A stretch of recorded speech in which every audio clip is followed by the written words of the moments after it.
শেখ হাসিনা পালিয়ে যাক এটা বাংলাদেশের 18 কোটি মানুষ কখনো চায়নি। আমরা চেয়েছিলাম সুষ্ঠু একটা নির্বাচন, আমরা চেয়েছিলাম গণতান্ত্রিক অধিকার প্রয়োগ করার জন্য আমাকে ভোট দেওয়ার সুযোগ করে দেওয়া হোক।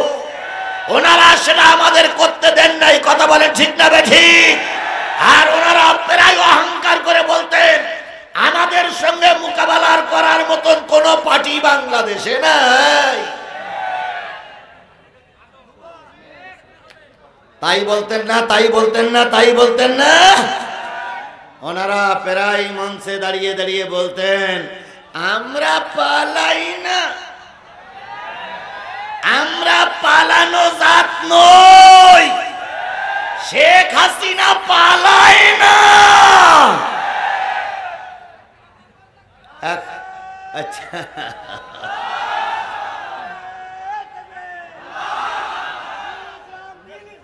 হয়েছে, মাশাআল্লাহ। আরে বাবা, এই মুরব্বি যদি এইরকম তেজ থাকে তা আপনারা কই গেলেন? আল্লাহ এই মুরব্বিকে কবুল করুক, সকলে বলুন আমিন। এখন আপনাদের কাছে বলি, শেখ হাসিনা নিশ্চয়ই এদেশে আছে? আছে নাই? তাহলে ওনারা বললেন পালাই না, তাহলে পালাই গেলেন কেন? পালাই গেলেন এই কারণে আপনারা আল্লামা সাঈদীর জানাজা করতে দেন নাই, আপনারা আলেমদের উপরে নির্যাতন চালিয়েছেন।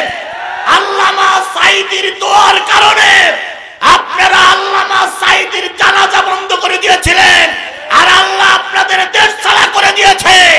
আমরা স্পষ্ট করে বলি, ওরা আলেমদের জানাজা দিতে দেয়নি, ওদেরকে বাংলার জমিনে কবর দিতে দেওয়া হবে না, হবে না, হবে না।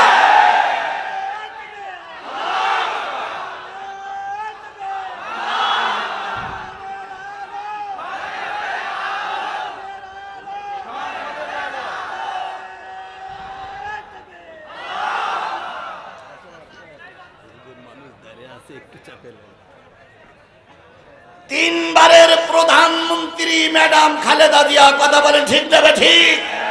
তাকে দীর্ঘদিন এই জালেমের বাচ্চারা, এই ফিরাউনের বাচ্চারা জেলের ভিতরে আটকে রেখেছিল।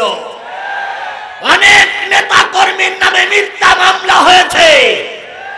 এখন তারাই সব ময়দানে, আর যারা ময়দানে বাকবাকুম করি বেড়াইতো তারা সব ময়দান ছেড়ে দিয়েছে। কোথায় আওয়ামী লীগ, কোথায় কাদের কাকা, কোথায় গেল ওই জালিমের গরম গরম কথা? কোথায় আওয়ামী লীগ, কোথায় কাদের কাকা, কোথায় গেল ওই জালিমের গরম গরম কথা?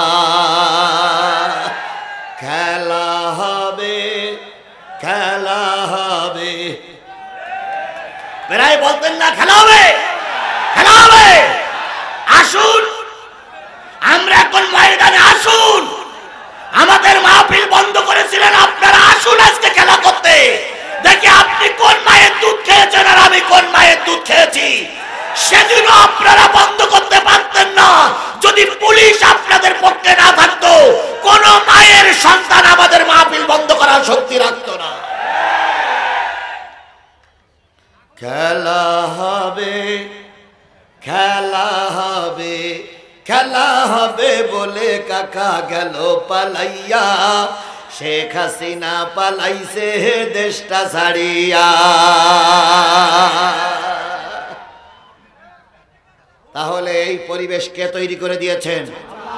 যে আল্লাহ এই পরিবেশটা তৈরি করে দিলেন, সেই আল্লাহর শুকরিয়াটা আসতে না জোরে? আবারও বলুন আসতে না জোরে? কারোর জবান বন্ধ থাকবে না, সকলে মিলে বলছি আলহামদুলিল্লাহ। যে লোকগুলো দাঁড়াই আছেন, আপনারা কি আওয়ামী লীগের লোক?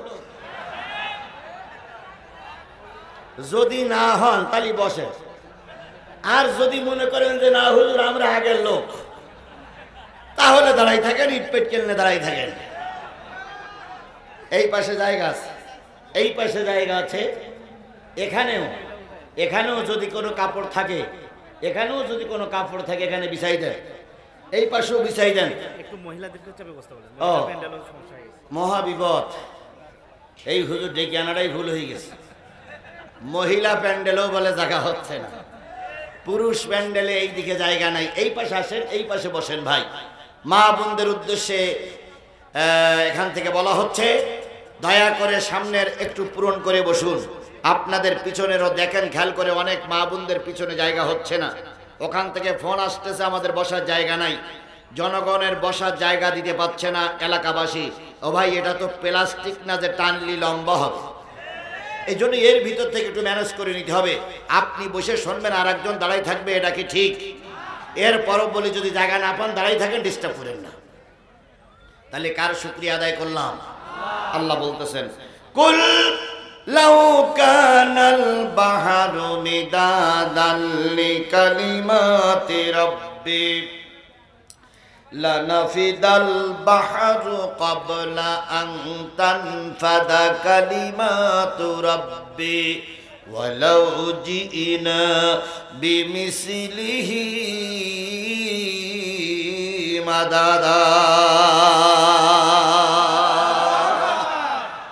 কোরআন শরীফ তেলাওয়াতের পরে যারা আল্লাহু আকবার বলবে, আল্লাহ তাদের জান্নাতে যাওয়ার পথ সহজ করে দিবেন। জোরে বলুন আল্লাহু আকবার।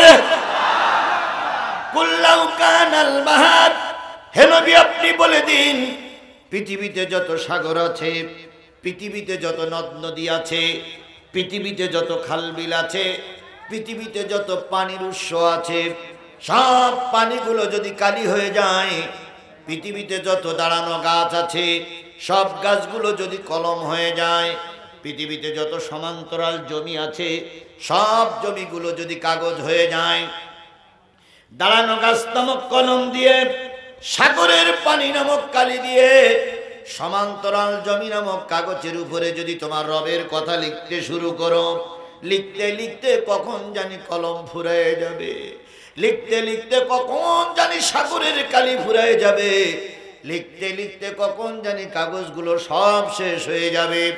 আর একটা সাগরের পানিও যদি নিয়ে আসো, সেটাও শেষ হয়ে যাবে, তবু তোমার রবের কথা লিখে শেষ করা যাবে না। সেই রবের নাম কি? একটু স্পষ্ট করে জোরে বলুন তো, সেই রবের নাম কি? আল্লাহ। সবাই মিলে বলুন আল্লাহ। ফাজকুরুনি আযকুরুকুম ওয়াশকুরুলি ওয়ালা তাকফুরুন। বান্দারে তুই আমার নাম ধরে ডাক, আমি তোর ডাকে সাড়া দিয়ে তোর জীবনের সব চাওয়া পাওয়া গুলো মিটাইয়ে দেব। 15.5 বছর বাংলাদেশের মানুষ কেঁদেছে, কথা বলেন ঠিক না বেঠিক? আল্লাহ তাদের ডাক শুনে জালেমদেরকে তাড়িয়ে দিয়ে সেই জায়গায় ইমানদার লোকদের আল্লাহ প্রতিষ্ঠিত করেছে। তাহলে সেই আল্লাহর ডাকার দরকার আছে না নাই? আবারও বলছি আলহামদুলিল্লাহ। সর্বকালের সর্বশ্রেষ্ঠ মহামানব, যার আদর্শে আদর্শিত হয়ে আমি নিজেকে উম্মত বলে দাবি করেছি, সেই নবীর নামে দুরূদ আর সালাম সকলে মিলে বলছি সাল্লাল্লাহু আলাইহি ওয়াসাল্লাম। আল্লাহ বলতেছেন, ফালা ওয়া রাব্বিকা লা ইউমিনুনা হাত্তা ইউহাক্কিমুকা ফীমা শাজারা বাইনাহুম সুম্মা লা ইয়াজিদু ফি আনফুসিহিম হারাজাম মিম্মা কাদাইতা ওয়া ইউসাল্লিমু তাসলিমা।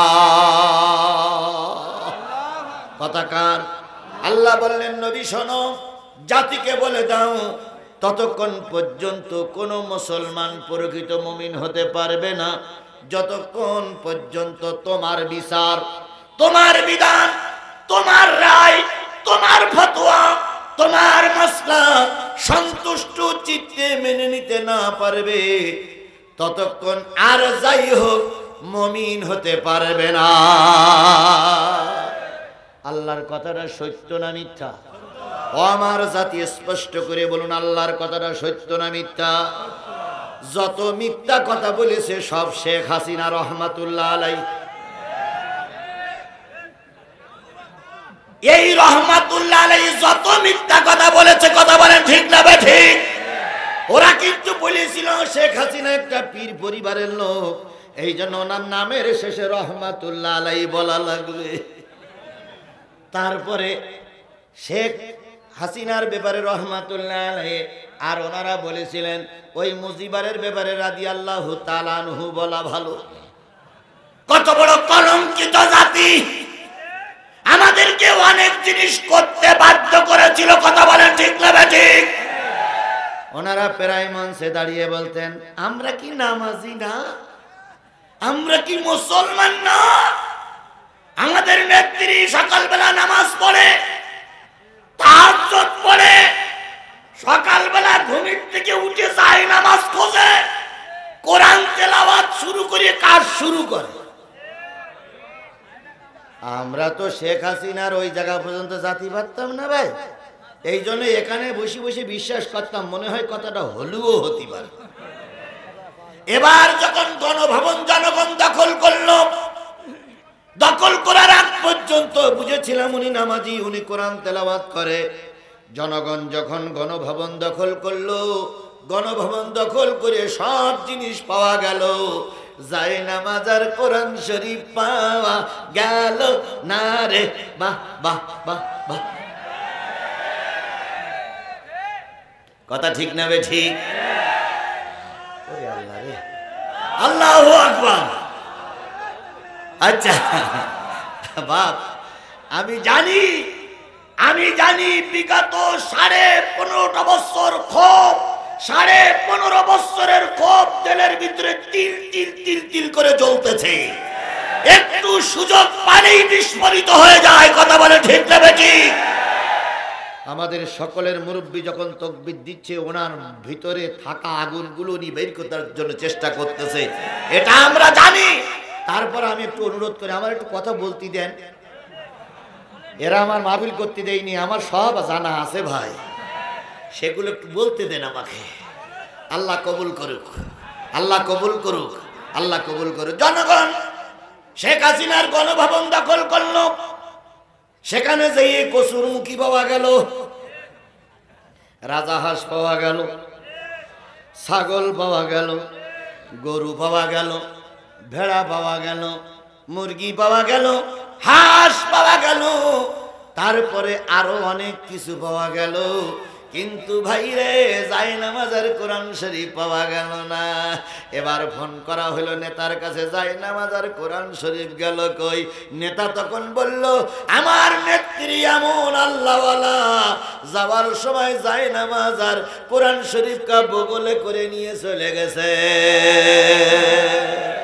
কত বড় মিথ্যুক, কত বড় মিথ্যুক, কথা বলেন ঠিক না বে ঠিক? তাহলে এরা কথায় কথায় মিথ্যা কথা বলতো। আল্লাহর কোরআনে ওরকম কোনো মিথ্যা কথা কি আছে? রাসূলের ভাষায় কোনো মিথ্যা কথা আছে? আল্লাহ বললেন নবী তুমি তোমার উম্মতদের বলে দাও ততক্ষণ পর্যন্ত মুমিন হতে পারবে না যতক্ষণ পর্যন্ত নবীর বিধান সমাজে চালু না করবে। এবার গাবতলীর মুসলমানেরা, বগুড়ার মুসলমানেরা, বাংলাদেশের মুসলমানেরা বুকে হাত দিয়ে বলুন তো, আমরা মুসলিম দেশে বসবাস করি, কোরআনের বিধান আল্লাহ রসুলের বিধান আমাদের সমাজে কি চালু আছে? জোরে বলেন আছে? কোন জায়গায় কি নাই? কোন জায়গায় নাই।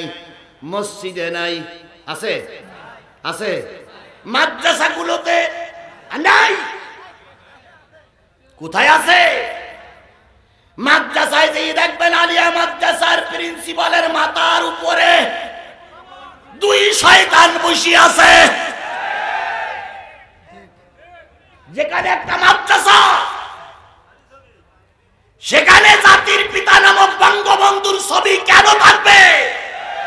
সেখানে অবৈধ সরকারের প্রধানমন্ত্রী, বিনা ভোটার প্রধানমন্ত্রী, এই জালেমের বাচ্চা জালেম মাদ্রাসায় থাকবে কেন? কেন কেন? এত অবৈধ প্রধানমন্ত্রী, কথা বলে ঠিক না বেটিয়ে? বৈধ না অবৈধ? এই জোরে বলেন বৈধ না অবৈধ? একই দিনের ভোটে নির্বাচিত না রাতের ভোটে নির্বাচিত? এ রাতের ভোটে নির্বাচিত না দিনের ভোটে নির্বাচিত? এ কলঙ্কিত মায়ের কলঙ্কিত সন্তান, এর কোনো অধিকার নেই মাদ্রাসায় হুজুরদের মাথার পরে থাকা। তারপরও আমাদের মাথার পরে ওদেরকে দেখেছি, কথা বলেন ঠিক না ঠিক? মসজিদগুলোয় ওরা ঢুকতে পারেনি ঠিকই, কিন্তু অনেক সময় মসজিদে ওদের জন্মদিন মৃত্যুদিন পালন করার জন্য আমাদের দেশের কিছু দালাল হুজুর ওদের ছবি ব্যানার টানিয়ে তারপরে সেখানে ওদের জন্মদিন পালন করেছে, কথা বলেন ঠিক না ঠিক? খালি সব জায়গায় ওরাই ছিল। খালি মসজিদগুলো কোরআনের আইন দিয়ে কথা বলা যেত না, কোরআনের মাহফিলে কোরআন দিয়ে কথা বলা যেত না, মাদ্রাসায় কোরআন দিয়ে কথা বলা যেত না। তাহলে কোরআনের বিধান আমাদের সমাজে চালু না করা পর্যন্ত কি হওয়া যাবে না? এই আয়াতটা যখন নাজিল হলো, আল্লাহর নবী তখন হিজরত করে মদিনায় চলে গেছেন। কোথায়? মদিনায় যখন চলে গেছেন তখন মদিনায় রসুলের সঙ্গে কিছু আনসার সাহাবীরা গিয়েছিল। সকলের নিয়ত একরকম ছিল না, কেউ গিয়েছিল নারীর লোভে, কেউ নিয়েছিল গাড়ির লোভে, কেউ গিয়েছিল বাড়ির লোভে, কেউ গিয়েছিল সম্পদের লোভে। আজকেও আছে না নাই? বিএনপি আর জামাত যখন গোটা দেশে মাথা উঁচু করে দাঁড়িয়েছে, কিছু আওয়ামী লীগের লোকেরা এই দলে যোগ দিয়ে বলতেছে, আমরা তো তোমাদের সঙ্গেই ছিলাম। আছে না আছে না আছে না?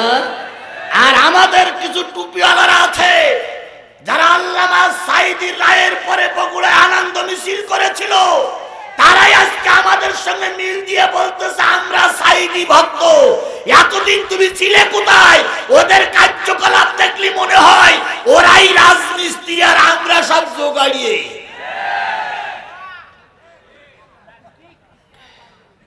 তাই মনে হচ্ছে না? তাই মনে হচ্ছে না? ওরে বাপরে বাপ, মঞ্চে যখন সাঈদীর পক্ষে কথা বলে টেবিল ফাটাই ফেলে, দেখে মনে হয় ওরাই সব ছিল। অথচ এই বিগত 15 বছর অনেক হুজুররা মুখ খুলিনি, ভয়। কথা বলেন আমার ভাইরা, কিছু লোক নবীর সঙ্গে হিজরত করলো নারীর লোভে, জমির লোভে, গাড়ির লোভে, বাড়ির লোভে। তার ভিতরে একজন লোক রসুলের সঙ্গে হিজরত করেছিলেন। এই লোকটা গিয়েছিলেন রসুলের কাছ থেকে কিছু ফায়দা লোটার জন্য। তার মাথায় টুপি ছিল, গায়ে পাঞ্জাবি ছিল, মুখি দাড়ি ছিল। এই লোকটা গিয়েছিল নবীর কাছ থেকে কিছু ফায়দা লোটার জন্য। উনি এবার নবীর কাছ থেকে কিছু ফায়দা লোটার জন্য যখন গেল, যখন মদিনার লোকেরা বাড়ি ছেড়ে দিল, জায়গা জমি ছেড়ে দিল, তখন আল্লাহ রসুল সবার মাঝে ভাগ করে দিলেন। যেই লোকটা সম্পদের লোভে গিয়েছিল সেই লোকটা 1 খণ্ড জমি পাইলেন। সুবহানাল্লাহ। এই জমিটা ছিল ছোট, খুব বেশি বড় না, রাস্তায় বেরোতে গেলে জায়গাটা একটু শর্ট। ওই লোকটা চিন্তা করলো, পাশে আছে এক ইহুদির জায়গা, আমার নবী ক্ষমতায়, যদি ইহুদির জায়গাটা রাতারাতি দখল করে নিতে পারি তাহলে আমার বাহির হওয়া জায়গাটা অনেক বড় হয়ে যাবে। তাই রাতারাতি পরের জায়গা দখল করা, এটা কি ইসলামের কাজ না শয়তানের কাজ? আরো জোরে বলেন, ইসলামের কাজ না শয়তানের কাজ? আমাদের লজ্জা হয়, লজ্জায় মাথাটা ছোট হয়ে যায়। আমি একজন চোকালা ব্যক্তি, মঞ্চে বসে আছি, সব চোকালা ব্যক্তি, কিছুই করতে পারিনি। একজন প্রতিবন্ধী অন্ধ মানুষ মাওলানা হাফেজ আবুল কালাম ভাই নিজে রিস্ক নিয়ে যে কাজটা করেছেন, আমরা তার কাজের জন্য লজ্জিত, আমরা তার কাজের জন্য একদিকে গর্বিত আর একদিকে লজ্জা পাই। তিনি চোখ নেই করেছেন, আমরা চোখ দিয়েও কিছু করতে পারলাম না। অথচ আমার সমাজে কিছু চোখলা নিমক হারামিরা ওনার বারে বারে কষ্ট দিয়েই যাচ্ছে। লজ্জা করা উচিত, লজ্জা করা উচিত, লজ্জা করা উচিত। কষ্ট করে কি দরকার ওনাকে এত রিস্ক নেবার? ওনার দুটো চোখ নাই, কালো চশমা পরে আছে, তার মানে চোখ নাই। তিনি একটা প্রতিষ্ঠান চালাচ্ছে, আর আমি এখানে এসে শুনলাম তৎকালীন সরকারের কিছু গুন্ডা বাহিনী ওনার সেই প্রতিষ্ঠান সহ জায়গা নাকি রাতারাতি দখল করে নিয়েছিল। লজ্জা করা উচিত। কোন মা তোমাদের পেটে ধারণ করেছিল? কোন বাবা তোমাদের জন্ম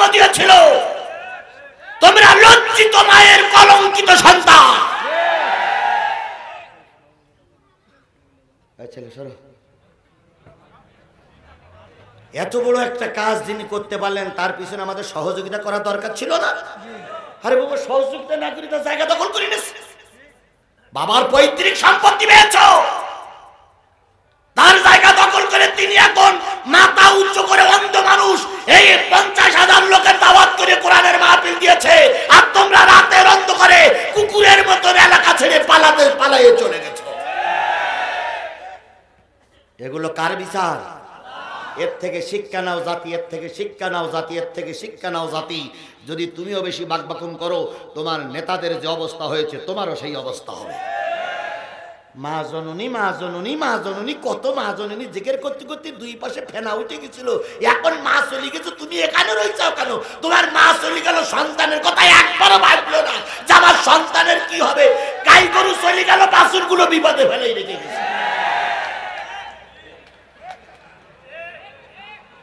খালেদা জিয়ার নামে মামলা হয়েছিল, খালেদা জিয়া দীর্ঘদিন জেল কাটলো, বিদেশে চলে যায়নি।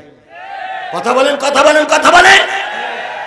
জামাত ইসলামের অধিকাংশ নেতাদের ফাঁসি হলো, অগণিত মামলার আসামি কেন্দ্রীয় লিডারদের ফাঁসি হলো, শিবিরের অগণিত নেতাগণা জেল খাটলো। একবারের জন্য তারা বিদেশে পালাই যায়নি, আর একবারের তোমায় ধাক্কা দিয়েছে বিমানে উঠে চলে গিয়ে। তাহলে তুমি কোন মায়ের জাত? আপা গেছে দুলা ভাইয়ের বাড়ি, ভাবি গেছে ভাইয়ের বাড়ি, তোমাদের বিপদে ফেলাই রেখে গেছে। একবার চিন্তা করো, তোমরা কোন পেতনির দল করেছো? তোমাদের বিপদে ফেলাই যখন চলে গেল, একবারও চিন্তা করলো না যে আমি এতদিন ওরে রাস্তায় নামাইছিলাম, এখন যদি পালাই যায় তাহলে আমার এই সন্তানদের হবে কি? একটা বারের জন্য চিন্তা করলো না। এ হইল ডাইনি বুড়ি, এ হইল ডাইনি মা। এর সেই ভালোবাসা আমার কাছে আর নেই। কথা বোঝেন, কথা বোঝেন। যদি পাশের থেকে ওঠে জেনে নেবেন ওইটাই আমলিগ। খেয়াল করবেন, যেটা উঠবে বুঝবেন ও আমলিগের লোকটাই চলে গেল। হয় ও আমলিগ, নাই ওর বাপ আমলিগ, নাই ওর দাদা আমলিগ, নাই ওর 14 গোষ্ঠী আমলিগ, নাই ওর শ্বশুর আমলিগ। নতুবা কোরআনের মাহফিল থেকে ওঠে কেন? যেটা উঠবে ওটা আমলিগের দালাল, নাই শয়তানের দালাল।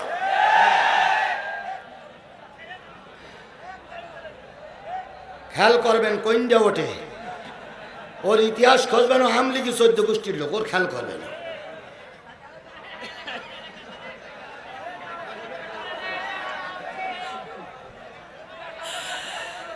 আল্লাহ আল্লাহ দিলের খাতিরে আমাদের কবুল করুক, সকলে বলুন আমিন। মুসলমান জমি পাইলেন অল্প, কার জায়গা দখল করার নিয়ত? ইহুদির জায়গা। রাতারাতি ঘুমির থেকে উঠে ইহুদির জায়গা দখল করে নিয়েছে 4.5 হাত। তো সকালবেলা ইহুদি ঘুমিতে উঠে দেখে যে মুসলমান আমার জায়গা দখল করে নিয়েছে। তো যেই বলছে, ও ভাই, তুমি না মুসলমান, তোমার নেতা না নবী মোহাম্মদ, তোমার আল্লাহ আর আমার আল্লাহ তো এক, তুমি না কালেমাওয়ালাতে জমি দখল করলি কেন?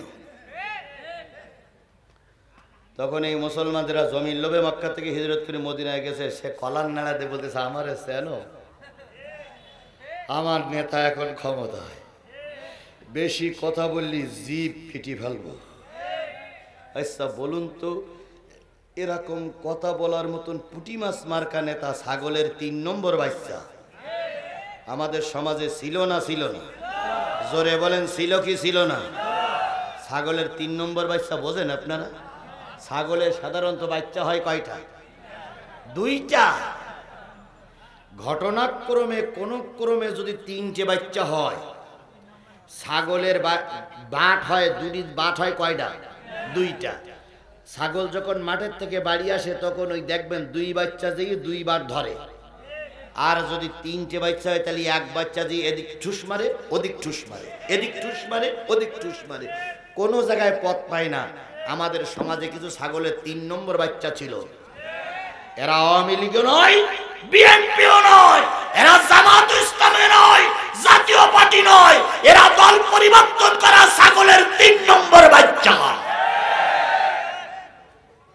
যুগে যুগেই জাতিরে কষ্ট দিয়েছে, এখনো কষ্ট দিয়েই যাচ্ছে। আল্লাহ রাব্বুল আলামিনের নবী ভাগ করে দিলেন, পছন্দ হলো না, ইহুদির জায়গা দখল করে নিলেন। ইহুদি যখন বলল ভাই তুমি না মুসলমান, অত গর্জে উঠলো আমার নেতা ক্ষমতায়, আমরা এখন সরকারে বাগুম বাগুম করবি না। লোকটি চিন্তা করলো হায় আফসোস, মুসলমান তো এমন হতে পারে না, আমি নবীর কাছে নালিশ করব। ওই লোকটারে সঙ্গে নিয়ে একদিন নবীর কাছে যেই বলতেছি ইয়া রাসূলুল্লাহ, আপনার মুসলমান, আপনার মুসলমান, আপনার এক মুসলমান ভাই আমার জমি দখল করে নিয়েছে। আল্লাহর নবী দুইজনের বক্তব্য শুনে মুসলমান ভাইকে বললেন জমিটা ফিরাইয়া দাও। সুবহানাল্লাহ বলবেন না? সুবহানাল্লাহ জোরে বলা যাবে না? তখন মুসলমান নামক ওই লোকটা বলতেছি ইয়া রাসূলুল্লাহ, আমি বলো মুসলমান আর ও বলো ইহুদি। আল্লাহ নবী তখন বললেন তুমি কি শুনুনি, আল্লাহ আমাকে শুধু মুসলমানের নবী বানায়ে পাঠাইনি, ওয়ামা আরসালনাকা ইল্লা রাহমাতাল লিল আলামিন।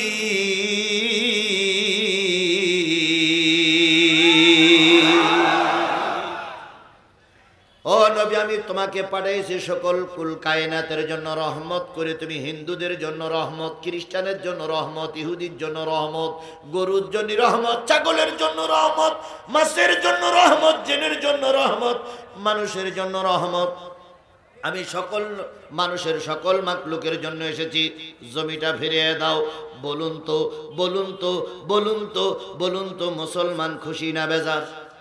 বেজার, কারণ আমি জমি দখল করলাম আবার ফিরাই দিতে বলে। মুসলমান বেজার অবস্থায় ইহুদির হাত ধরে বলতেছে চলো ভাই বাড়ি যাই, রায় যখন হয়ে গেছে আর কি করবো, সেই ছিলাম জমিটুক জোর করে দখল করে রাখবো, তা মনে হয় রাখা যাবে না। আস্তে আস্তে ওমরের বাড়ির সামনে আসে এই লোকটার মনের ভিতরে একটা কৌতূহল জাগলো।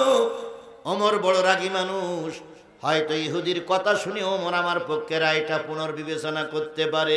এবার দাঁড়িয়ে বলতেছে ভাই আল্লাহর নবী তো কোনোদিন স্কুল কলেজে যাই নাই, আইনের বই তো পড়িনি, সুতরাং চলো না যে ব্যক্তি লেখাপড়া জানে তার কাছে একটু যাই, দেখি না সে কি রায় দেয়। ইহুদি বলতেছে সে কোন লোক? কয় ওমর। ইহুদি বলতেছে হায় হায়, নবী সেই তো ওমর বড়, এ কি হতে পারে? তারপরে চলো যাই। ওমরকে ডাকা হলো, দুইজনের বক্তব্য শুনে ওমর রায় দেবেন। হঠাৎ করে ইহুদি ভাই বললেন রে ওমর, এই জমি দখল করার রায় কিন্তু একবার নবী দিয়ে দিয়েছে, কিন্তু তোমার মুসলমান ভাইয়ের পছন্দ হয়নি, তাই তোমার কাছে আবার রায় নেবার জন্য এসেছে। রায় দেবার আগে হিসাব কিতাব করে রায় দিও।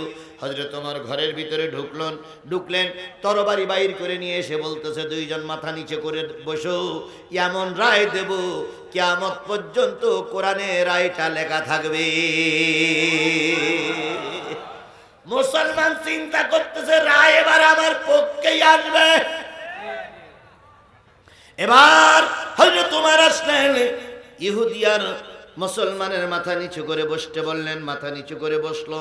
হযরত ওমর খাপের থেকে তরবারি বাহির করে তরবারি দিয়ে একটা আঘাত করে ওই জমি দখল করা মুসলমান, ওই আত্মসাৎকারী মুসলমান, ওই মক্কা থেকে সম্পদের লোভে হিজরত করা মুসলমানের কাল্লার পরে একটা আঘাত করলেন। কাল্লা থেকে মাথা আলাদা হয়ে 3.5 হাত দূরে পড়ে গেল। গোটা দেশের আলোড়ন সৃষ্টি হয়ে গেল, গোটা দেশে প্রচার হয়ে গেল হযরত ওমর একজন মুসলমানকে হত্যা করেছে। নবীর দরবারে আওয়াজ পৌঁছে গেল। নবীজি ওমরকে ডেকে বললেন ওমর কি কাজ করলে? কই ইয়া রাসূলুল্লাহ আপনি রায় দিয়েছেন, আবার রায়টা আমার কাছে নিতে গেছে, তাহলে ও কি মুসলমান বলে মনে হয়? যখন কথোপকথন চলতেছিল আল্লাহ পাক এই আয়াত নাজিল করে দিয়ে বললেন ও নবী ফালা ওয়া রাব্বিকা লা ইউমিনুন, আমি বলে দিলাম তারা মুমিন নয় যারা আপনার রায় শুনে সন্তুষ্ট হতে পারে না। তাহলে আল্লাহর কোরআন নবীর বিধান জানার পরে আসার পরেও যারা সন্তুষ্ট হয় না আল্লাহর ভাষায় তারা মুমিন। জোরে বলেন মুমিন নয়। তাহলে আমরা কি মুমিন হতে চাই না মুনাফিক হতে চাই? কারা কারা মুমিন হতে চান একটু হাত তুলে আল্লাহরে দেখান। জোর একটা তাকবীর দেবেন, নারে তাকবীর। লিল্লাহে তাকবীর। হাত নামান। লা ইলাহা লা ইলাহা ইল্লাল্লাহ মুহাম্মাদুর রাসূলুল্লাহ সাল্লাল্লাহু আলাইহি ওয়াসাল্লাম। বন্ধুগণ, কোন সূরা? সবাই মিলে বলেন কোন সূরা? 4 নম্বর পারার 4 নম্বর সূরা। কোরআনের 4 নম্বর পারার কোরআন শরীফের কয় নম্বর সূরা? সূরাতুন নিসা। 176 আয়াত, 24টা রুকু। মদিনায় অবতীর্ণ সূরা সমূহের ভিতরে একটা অন্যতম সূরা, নাম হলো নিসা। 176টা আয়াতের ভিতর থেকে আমি আপনাদের সামনে তেলাওয়াত করেছি 58 নম্বর আয়াত। কয় নম্বর? এই আয়াতটা যখন নাজিল হলো, আল্লাহর নবী তখন মদিনারও প্রেসিডেন্ট, মক্কারও প্রেসিডেন্ট। সুবহানাল্লাহ বলবেন না? সুবহানাল্লাহ বলবেন না? সারা জীবন শুনে এসেছি নবী ছিলেন মদিনার প্রেসিডেন্ট। আজকে শোনেন, এই আয়াতটা যখন নাজিল হলো, নবী তখন মক্কারও প্রেসিডেন্ট, মদিনারও প্রেসিডেন্ট। আচ্ছা, নবী মদিনার প্রেসিডেন্ট, কাজটা কি ঠিক? কথা বলেন। নবী মদিনার প্রেসিডেন্ট, কাজটা কি ঠিক? আবারও বলেন, নবী মদিনার প্রেসিডেন্ট, কাজটা কি ঠিক? হুজুর মানুষ আবার প্রেসিডেন্ট হবে কেন? হুজুর মানুষ তাবিজ লিখবে, হুজুর মানুষ গায়ে ফু দেবে, হুজুর মানুষ মসজিদ ইমামতি করবে, খুব যদি সমস্যা হয় একটা মাদ্রাসা করবে, হুজুর আবার দেশের প্রেসিডেন্ট। এটা কি ঠিক? যদি ঠিক হয়, তাহলে বর্তমান বিশ্বে যে আলেমেরা আছে তারাও যদি প্রেসিডেন্ট হতে চায়, আপনাদের গায়ে এত জ্বালা করে কেন?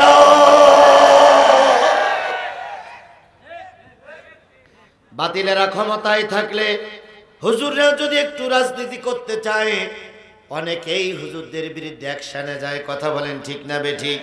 না না না, হুজুররা শুধু মসজিদে থাকার জন্য আসি নাই, আল্লাহর কোরআন সব জায়গায় চালু করার জন্য এসেছে।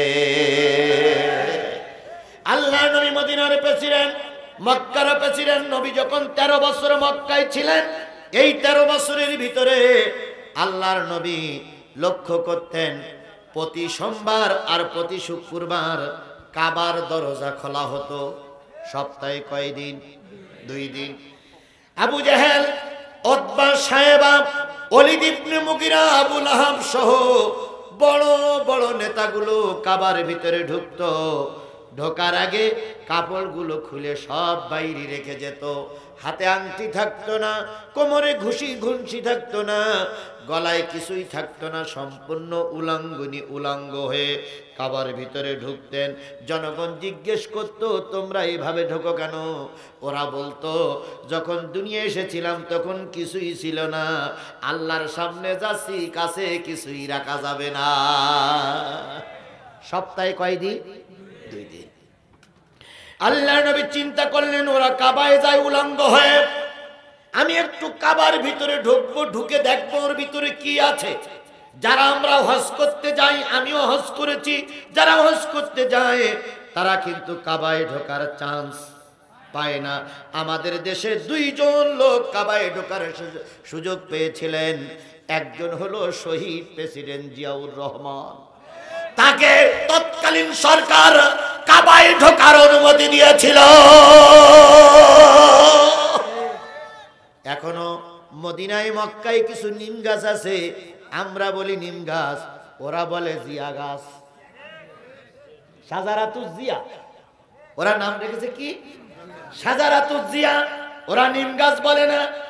শহীদ প্রেসিডেন্ট জিয়াউর রহমানকে অনেকেই ভালোবাসে আমার দেশে। কথা বলেন ঠিক না বেঠিক? কে কিভাবে চলেন আমি জানি না, জানার দরকারও আমার নাই।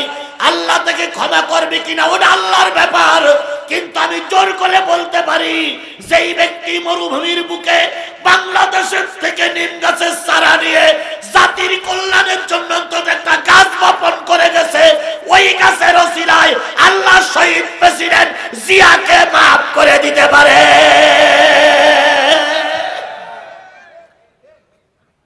জাতির আব্বা বলে দাবি করো, এক ওয়াক্ত নামাজ পড়ি চাও কিনা আমাদের সন্দেহ লাগে। শহীদ প্রেসিডেন্ট যখন জিয়াউর রহমান মারা গেল তখন তার গায়ে ছিল পাঞ্জাবি, পরনে ছিল পায়জামা। কেউ বলেছেন মাথায় টুপিরত অবস্থায় তিনি মৃত্যুবরণ করেছেন, আবার কেউ কেউ বলেছেন তার পাঞ্জাবিতে টুপি পাওয়া গেল। তাহলে যার গায়ে পাঞ্জাবি, যার গায়ে পায়জামা, যার মাথায় টুপি, নিঃসন্দেহ সে একজন আল্লাহর গোলাম। হিসাব কিতাব তো তুমি আমি করব না, কে করবে? এবারে যারা আওয়ামী লীগ করেছে বিগত 15 বছর, আমি সাদা কাগজে লিখে দিয়ে গেলাম, একটা ছবি দেখাও যে তোমাদের পিতা, তোমাদের জাতির পিতা, তোমাদের জাতির পিতা মুসলিম জাতির পিতা নয়। তোমাদের পিতা একটা জুমার নামাজ পড়তে গেছে, একটা ছবি আমারে দেখাও। জুমার নামাজ, ওয়াক্তীয় নামাজ পরের কথা, শুধু একদিন একটা জুমার নামাজ মসজিদে পড়তে গেছে, দেখাও। হুক্কা টানা ছবি আছে, বিড়ি টানা ছবি আছে, গাঁজা টানা ছবি আছে, স্বদেশ প্রত্যাবর্তনের ছবি আছে, কিন্তু একটা ছবি দেখাতে পারবা না তোমার নেতা কোনদিন ঈদের নামাজ পড়েছে। তাহলে 2 জন লোক কাবা ঘরে ঢোকার অনুমতি পেয়েছিলেন, তার ভিতরে একজন হলো শহীদ প্রেসিডেন্ট জিয়াউর রহমান।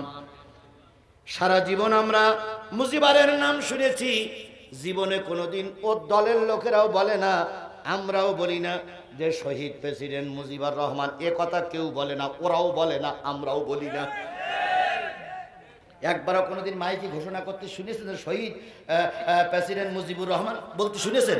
ওরা বলে মরহুম প্রেসিডেন্ট মুজিবুর রহমান, একবারও শহীদ বলে না। ওরে শহীদ হয়নি তা বলবে কি করে?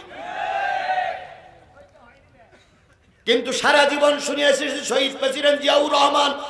কথা বলেন, কথা বলেন। উনি ঢোকার অনুমতি পেয়েছিলেন কাবার ভিতরে, আর একজন ঢোকার অনুমতি পেয়েছিলেন, তিনি আর কেউ নাই, গোটা বাংলাদেশের সকলের কাছে পরিচিত মুখ, গোটা বিশ্ব মুসলমানদের মাথার মুকুট, মুফাসসিরে কোরআন আল্লামা দেলওয়ার হোসেন সাইদি। বাংলাদেশ স্বাধীনের পর থেকে এই 2 জন লোক কাবার ভিতরে ঢোকা ছাড়া আর কাউকে কাবার সরকার, মক্কার সরকার কাবায় ঢুকতে দেয়নি। এখন বাকবাকুম করো, তাই না? কি কায়দায় বলতো আমাদের শেখ হাসিনার পরিচিতি বিশ্বময়। ওরে বাবারে, ওনার নেত্রী ছিল বিশ্ব নেত্রী, কিন্তু বিশ্ব নেত্রীর এখন আর কেউ জায়গা দিচ্ছে না। ভারতের কাছে কোন রকম কোণঠাসা হয়ে আছে। তারপরে আবার মাঝে মাঝে এদেশে অশান্তি বাঁধানোর জন্য কি বলে, আমি সীমান্তেই আছি, চট করে ঢুকে পড়বো। তাই বলে না, তাই বলে না, তাই বলে না।